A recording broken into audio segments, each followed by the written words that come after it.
O Senhor esteja convosco. Ele está no meio de nós. Proclamação do Evangelho de Jesus Cristo segundo Lucas. Glória a vós, Senhor. Naquele tempo, o tetrarca Herodes ouviu falar de tudo o que estava acontecendo e ficou perplexo, porque alguns diziam que João Batista tinha ressuscitado dos mortos. Outros diziam que Elias tinha aparecido. Outros ainda, que um dos antigos profetas tinha ressuscitado. Então, Herodes disse: Eu mandei degolar João. Quem é esse homem sobre quem ouço falar essas coisas? E procurava ver Jesus. Palavra da salvação. Glória a vós, Senhor. Aleluia, aleluia, aleluia, aleluia, aleluia, aleluia, aleluia, aleluia, aleluia.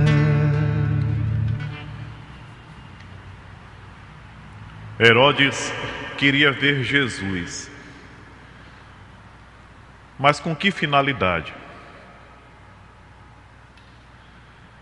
Ele queria conhecê-lo por curiosidade. Herodes era um homem que desde criança tinha vivido em um ambiente onde a busca pelo poder era o que mais importava.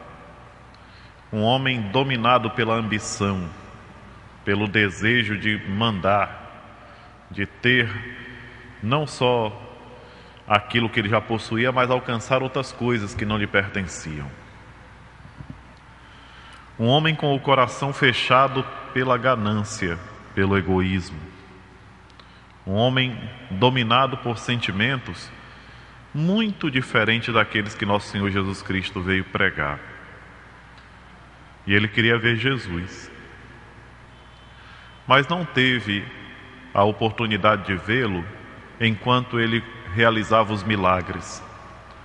Não teve oportunidade de vê-lo enquanto ele se sentava às margens do Mar da Galileia para anunciar a boa nova para toda aquela multidão que ali se aglomerava.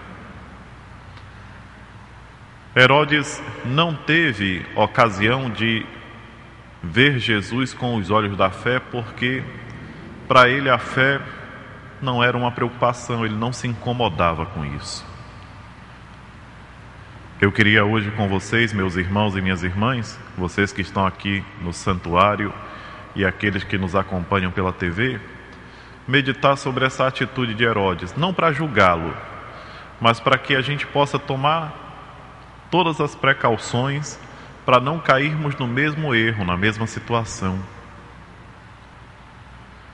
O rico, o prepotente, aquele que acha que manda no mundo, ele não se incomoda minimamente com sua alma. Às vezes ele até esquece que ela existe. Enquanto que nós, que descobrimos nosso Senhor Jesus Cristo e acreditamos nele, devemos ter uma preocupação muito grande com a nossa alma. Temos que cuidar dessa dimensão do nosso ser que é eterna. E a palavra de Deus hoje nos convida a isso. Quando vão falar para Herodes de todos os feitos que Jesus tem realizado, ele na hora diz assim: mas se é João Batista que ressuscitou, é possível? Eu mandei degolá-lo. Não que ele tivesse remorso pelo que fez. A pessoa que se acha poderoso demais, ele não costuma admitir sentimentos como remorso, porque o remorso é algo que mostra fragilidade e eles de maneira alguma querem mostrar fragilidade. Nosso Senhor Jesus Cristo nos mostra um novo modelo de autoridade. Não a autoridade do prepotente, daquele que se acha maior e melhor do que todos, mas a autoridade que se faz serviço, a autoridade que é capaz de se rebaixar aos pés do discípulo para lavar aqueles pés e beijá-lo. Essa é a autoridade que nosso Senhor Jesus Cristo vem trazer sobre a terra, completamente diferente daquela que existia. E por que tantas pessoas não conseguem perceber isso? Por que tantas pessoas insistem ainda em querer governar ou tomar conta de certas realidades assim com uma prepotência, com uma arrogância desmedida? Nós sabemos que a nossa vida passa para todos. Não existe um que fique aqui por muito tempo. E é o que justamente o livro do Eclesiastes nos lembra nessa leitura meio que pessimista, mas muito realista do que é a situação da vida humana sobre a terra. Vaidade das vaidades, tudo é vaidade. E hoje nós assistimos a essa situação. A sociedade na qual nós nos encontramos, materialista ao máximo, se preocupa com tantas coisas fúteis, com tantas exterioridades, e esquece do principal, que é o íntimo, o interior, a alma. Vaidade das vaidades, tudo é vaidade. Uma frase simples, mas que realmente nos ajuda a refletir sobre a realidade que nos cerca. E é um convite para buscarmos o essencial da vida. Todos nós devemos nos preocupar com esse essencial, que somente o Senhor Jesus pode nos oferecer. Hoje nós assistimos também a um fenômeno que preocupa. Quantas pessoas que um dia fizeram parte da catequese, que receberam os sacramentos e a um certo ponto decidem mudar de estrada, abraçar uma outra doutrina, encontrar um outro mestre que não seja Jesus. Porque eu busco a paz. E quem foi aquele que se apresentou para a humanidade com a paz? Eu vos deixo a paz, eu vos dou a minha paz. A minha paz eu vos dou. É Jesus Cristo quem promete a paz verdadeira. Nós não deveríamos recorrer a outros mestres se nós acreditamos no Senhor Jesus. As pessoas, mas eu agora aprendi a meditar. Mas por que não aprendeu a meditar quando estava na igreja? Por que não aprendeu a meditar em casa quando você poderia abrir um trecho do Evangelho como esse que nós acabamos de escutar e fazer uma ótima meditação e encontrar paz de espírito? Por que abandonar o tudo por uma parte? Eu fico pensando, sempre é uma pergunta que recorre muito em mim, é essa: como é que uma pessoa pode abandonar o caminho que Jesus chamou a percorrer para pegar um outro caminho? Ele é nosso mestre e Senhor. Ele nos deu todo o direcionamento que nós precisamos para encontrarmos a paz e a felicidade sobre essa terra. E se nós tivermos Jesus conosco, essa leitura que nós escutamos hoje do livro do Eclesiastes, ela se torna, de uma certa forma, uma inverdade. Ela não entra como uma verdade de maneira alguma. Por quê? Porque com Jesus, cada dia é diferente do outro. E a monotonia não chega. A monotonia chega na vida de quem não acredita em Jesus Cristo. A monotonia, o cansaço, o olhar para a realidade que nos cerca com aquele desânimo é próprio de quem não soube desenvolver a fé. E nós precisamos desenvolver a nossa fé, fazer com que nossa fé cresça cada vez mais. Nós tivemos recentemente um ano todo para refletir sobre a fé em nosso Senhor Jesus Cristo. Essa fé que nos faz perceber a presença de Jesus. a falta da fé que fez com que Herodes não o encontrasse. Pensemos sobre esses aspectos, meus irmãos e minhas irmãs, para que a nossa vida melhore. Procuremos na palavra de Deus aquilo que nós precisamos para agirmos de maneira diferente, para abandonar esse tipo de comportamento que não faz bem para nós nem para os outros. A arrogância, a prepotência, esse achar-se melhor do que os outros. Sempre achar que os outros têm que estar prestando reverência, estar todo o tempo ali naquela atitude de submissão. Para quê? Quem tem Jesus Cristo dentro do coração não precisa desse tipo de coisa. Jesus nos preenche. E a história da igreja nos mostra isso. Quantas pessoas que ocuparam cargos elevados e que mantiveram uma simplicidade enorme. Quantas pessoas venceram a prepotência do mundo com a humildade. A exemplo de nosso Senhor Jesus Cristo. Por quê? Porque de fato meditaram a palavra de Deus. E nós temos que aprender a meditar a palavra de Deus colocando-a em confronto com a nossa vida, não com a vida dos outros. Tem gente que escreve até livro pegando um versículo da Bíblia, mas só pensa na vida do outro. Direciona todo para a vida do outro e não pensa em si mesmo.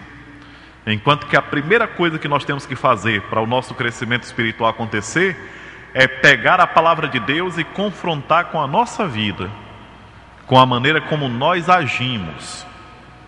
Não pegar a palavra de Deus e confrontar com a vida do outro. É uma maneira errada que faz com que a gente perca tempo sobre a terra. Antes de escrevermos um artigo, antes de escrevermos qualquer coisa, que aquela palavra que tocou a minha mente, o meu coração, ela seja confrontada com a minha própria vida, para que eu possa mudar as minhas atitudes. Esse mês da Bíblia é um mês privilegiado para que a gente redescubra o valor da Sagrada Escritura em nossas vidas. Às vezes nós perdemos tempo com tantas futilidades, enquanto nós poderíamos aproveitar o nosso tempo para meditar a palavra de Deus. A leitura orante da Bíblia, que faz com que o cristão descubra a grandeza do ensinamento de nosso Senhor Jesus Cristo. Não ler a Bíblia de qualquer jeito, de maneira desinteressada ou com superstição. Está aqui. Esse é um ponto que realmente nós não podemos deixar passar. A superstição. Hoje tem muita gente que vive a fé com essa tendência supersticiosa.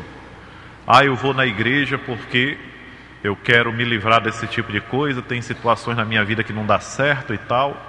Eu vou comungar, eu vou receber a hóstia, né? Que às vezes não diz nem receber Jesus ou receber a Eucaristia. Eu vou receber a hóstia para ver se essa situação ruim da minha vida desaparece. Eu vou abrir a Bíblia e ler uma passagem bíblica para poder espantar essa onda de azar que está se abatendo em mim.